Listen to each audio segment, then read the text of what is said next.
Hörmətli izləyicilərimiz, hörmətli tamaşaçılarımız, hörmətli valideynlərimiz, biz Sağdaş Təhsil komandası olaraq bu günlərim Azərbaycanımızın ən gözəl rayonlarından biri olan Cəlilabad rayonunda. Cəlilabad rayonunda biz qabaqsız və nümunəvi şagirdlərin birini sizlərə təqdim etmək istəyirəm. Bizim İlgit balamızdır. Gördüyünüz kimi bu qəzetimizin xüsusi buraxılış jurnalımızda işıqlandıracağıq və sosial şəbəkələr və televiziyada xəbərlərdə verəcəyik. Adın, soyadın nədir? Adım Cəsur, soyadım Cəfərov. Çox gözəl. Cəfərov, Cəsur, kim oğlu? Cəsarətoğlu. Çox gözəl. Neçə sinifdə oxuyursan? 5-ci sinif. Gələcəkdə böyüyəndə hansı peşənin sahibi olmaq istəyirsən? Hərbiçi. İnşallah. Arzu edirik gələcəkdə ən yüksək balla hərbi akademiyaya qəbul olasan, hərbiçi olasan, biz də səndən fəxr edirik. Uğurların bol olsun, nailiyyətlərin bol olsun.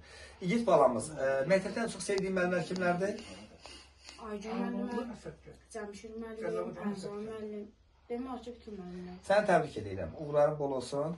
İnşallah və vətənimizin başına uzaq edəsən. Və ən çox sənin təhsilində daha çox əziyyət çəkən sənin valideynlərindir. Atanın adı nədir?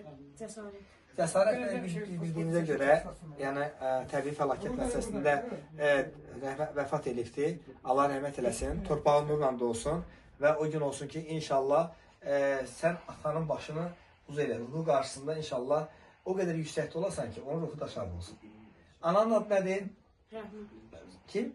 Rəhmə. Rəhmə xanım da sənin təhsilin təlim-tərbiyyə daha çox məşğul olduğuna görə ananı da sağ ol deyirik. Sağdaş Təhsil komandası olaraq biz siz kimi şagirdlərlə fəxr edirik. Uğurların bol olsun, nailiyyətlərin bol olsun. Bəli, biz sizi kimi şagirdlərlə qürur duyuruq. Amma biz istəyirik bizə söz verəsən. Bugün 2025-ci il 1 mart tarixidir. Bizə nə söz versən?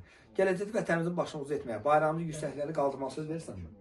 Biz də sənə söz veririk ki, hər zaman sənin uğurla nailiyyətlərini işlandıracağıq. Uğurların bol olsun, nailiyyətlərin bol olsun. Təşəkkürlər, minnətdarım.